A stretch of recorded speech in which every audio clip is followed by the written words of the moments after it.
So hi guys, I am शैली राजपूत और मैं बहुत ही ज़्यादा खुश हूँ क्योंकि आज है 1 जनवरी जिस दिन मेरा ब्रांड लॉन्च हुआ है, मेरा क्लोथिंग ब्रांड लॉन्च हुआ है और फर्स्ट डे ही मुझे एक ऑर्डर रिसीव हो गया है। तो इस चीज़ की खुशी वही समझ सकता है जिसने अपना खुद का कुछ भी छोटा मोटा स्टार्ट किया हो। फर्स्ट डे ही आपके लॉन्च होते हैं, आपको जब पार्सल ऑर्डर मिलता है ना तो आपको बहुत ही ज़्यादा खुशी मिलती है।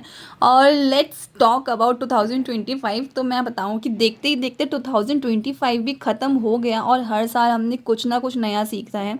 और इस साल ने मुझे जो सिखाया है वो है, जितनी चादर है सिर्फ उतने पैर फैलाओगे तो वहीं के वहीं रह जाओगे।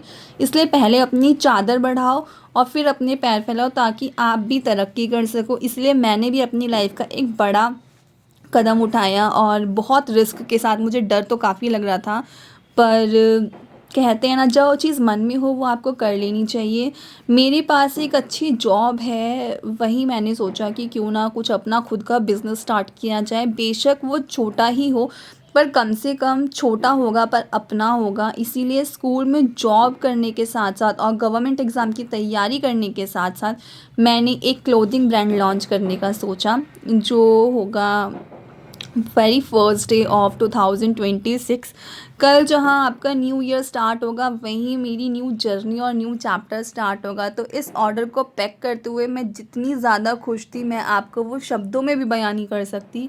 आई नो ये डायलॉग थोड़ा फिल्मी है बट मैं सच बता रही हूँ, जब आप एक मिडिल क्लास से निकल के अपने लिए कुछ करते हो ना और अपनी सेविंग से कुछ करते हो, अपने पैसों से कुछ करते हो, जिसमें आपने अपनी पेरेंट्स से या अपनी फैमिली से किसी में भी 1 रुपए की हेल्प नहीं ली होती है, तो मैं सच बता रही हूँ। और स्पेशली जब आप एक लड़की हो तो उस चीज़ की जो फीलिंग है ना, वो दुनिया की सबसे बेस्ट फीलिंग होती है। वो फीलिंग मतलब कोई भी आपको शब्दों में बयान नहीं कर सकता है। तो जब मैंने अपना क्लोथिंग ब्रांड स्टार्ट किया था तो मैंने सोचा था, मैंने पापा वगैरह सबसे डिस्कस किया था, तो पापा ने बोला था कि हाँ हम आपको पैसे दे देंगे।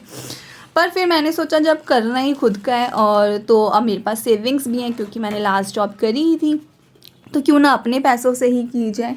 तो मैंने सारी सेविंग्स लगा दी और मुझे बहुत उम्मीदें हैं अपने इस ब्रांड से। So please keep supporting. और अगर आपको कोई ऑर्डर करना हो, अभी फ़िलहाल हम इतनी अमाउंट में कुर्तीज़ लेके नहीं आए हैं, साइज़ेस भी लिमिटेड ही हैं क्योंकि छोटे से स्टार्ट करना है। मैं नहीं चाहती मेरे पैसे बर्बाद हो जाएं, तो इसीलिए मैंने छोटे से ही स्टार्ट किया और मैं बहुत ज़्यादा खुश हूँ। मतलब मैं अपने ख़ानदान की वो लड़की हूँ जो वो चीज़ करती है जो मेरे पूरे ख़ानदान में किसी लड़की ने तो छोड़ो, किसी लड़के तक ने नहीं किया। तो इस चीज़ की फीलिंग जो होती है ना, मतलब मैं क्या ही बोलूँ, बहुत ज़्यादा खुशी होती है। तो उसके बाद आजकल मैं ये पाकिस्तानी ड्रामा देख रही हूँ, ये नया नया ही लॉन्च हुआ है, मेरी ज़िंदगी है तू। और ये सीरियल मुझे फ़िलहाल तो काफ़ी ज़्यादा पसंद आ रहा है क्योंकि ये जो लड़की है ना, इसमें बिल्कुल मेरी जैसे एकदम मुँह फट। और यहाँ पे मैं आपको बता दूँ, मैंने एक चीज़ ऑर्डर करी थी, ये हैंगर टाइप का कुछ होता है, इसमें छोटे छोटे कपड़े आप हैंग कर लेते हो।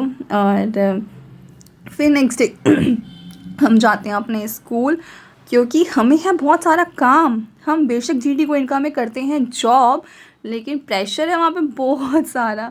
और इसी चक्कर में मेरी गवर्नमेंट एग्ज़ाम की जो पढ़ाई है, मतलब मेरा शेड्यूल बहुत ज़्यादा टाइट होता है यार। एक तरफ ब्रांड है, उसके लिए भी मुझे रील्स बनानी होती है, कंटेंट क्रिएट करना होता है, स्क्रिप्ट लिखनी होती है, फिर स्कूल का इतना सारा काम होता है। और मैं सच बताऊँ, इस स्कूल में ना एक एडमिन डिपार्टमेंट नहीं है जो टाइप पर रख ले, जो टाइपिंग करता हो। यहाँ पे टीचर्स को खुद पेपर टाइप करना होता है और खुद ही किसी और से प्रूफ रीडिंग करवानी होती है। और मतलब छोटे छोटे बच्चों के पेपर पता है आपको कितनी बार चेक होते हैं? 2 से 3 बार चेक होते हैं यार। मतलब किसी टीचर, जो टीचर पढ़ा रहा है वो चेक करता है, फिर उसके बाद कोई और टीचर विद आंसर से ही चेक करता है। एक तो होता है कि आप टोटलिंग चेक कर रहे हो, कि या फिर ये चेक कर रहे हो कि किसी टीचर ने नंबर छोड़ तो नहीं दिया देना, या फिर एक्स्ट्रा नंबर तो नहीं दे दिया।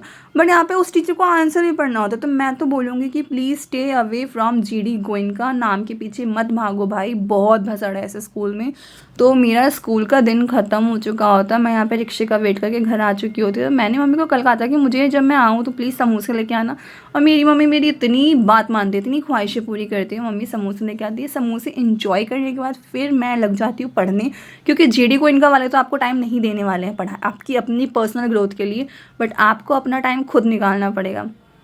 तो मैं यहाँ पे पढ़ने लग जाती हूँ और सच बताऊँ तो इतना, मतलब मैं बिल्कुल भी खुश नहीं हूँ इस स्कूल में कुल मिला के बात यह है, बट मुझे करनी पड़ रही है क्योंकि मेरी प्लानिंग्स यहाँ पे मैं कहूँ 2026 की मेरी सोच कुछ और है।